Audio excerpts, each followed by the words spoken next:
Good evening, all. I mean, after witnessing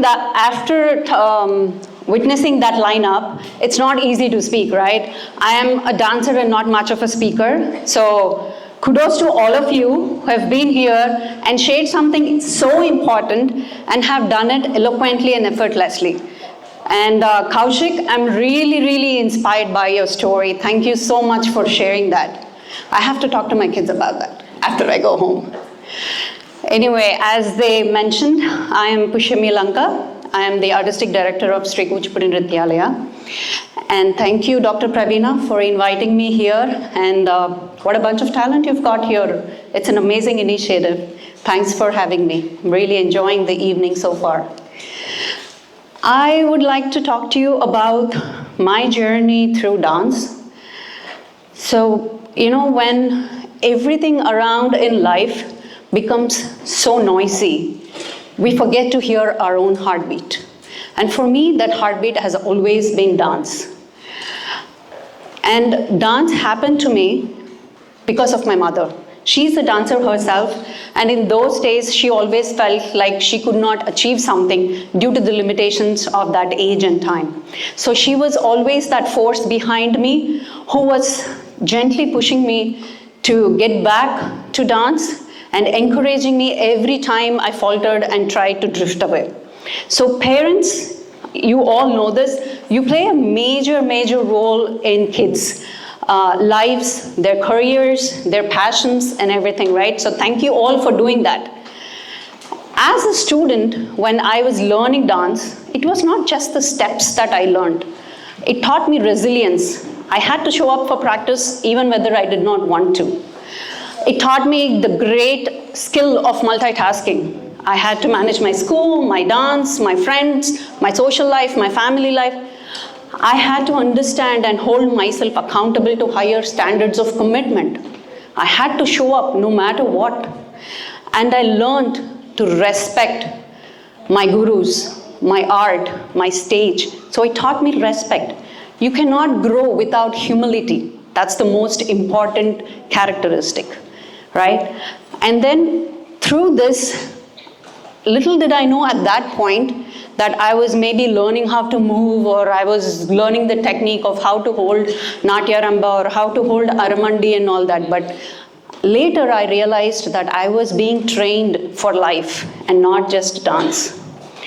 Well, life happened, and I came to the United States to do my master's in computer science at NJIT. And for the first time, I was away from everybody I knew. I was all alone.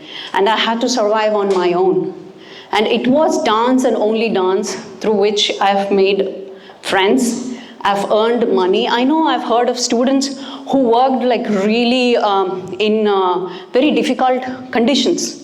But I could earn money and support myself through dance. So it has always shown up for me and supported me in every way possible. After that, I started a job, then got married, and motherhood, and all the responsibilities. Life happened, and eventually, even without realizing, I felt like I lost myself.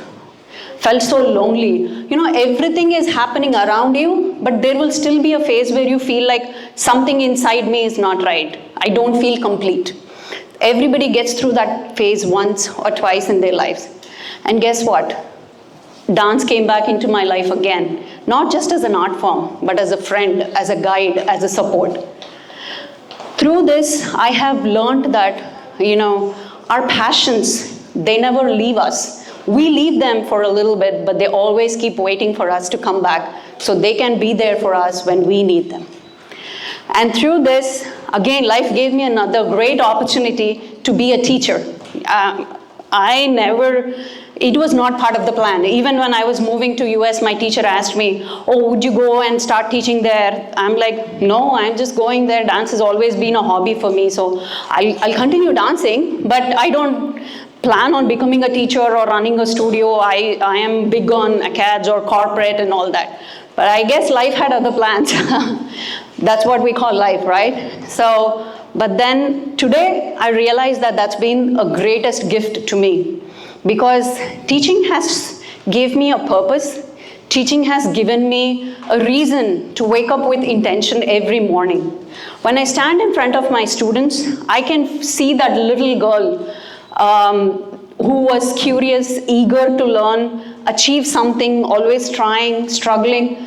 You know, I want to share the same experiences that I have experienced in my journey to my students as well. I want them to take the art form, own it, carry it through them, fill their souls, and shape their spirit just like the dance shaped me.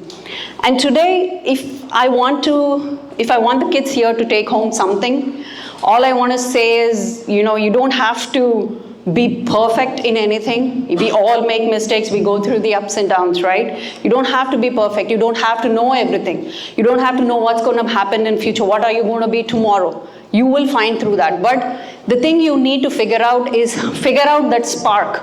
Figure out that dance. That was dance for me. It could be something else for you guys. But figure that out, nurture it, protect it, master it.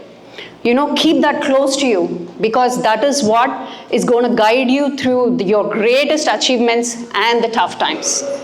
With that, thank you. Hope you enjoy the rest of the evening.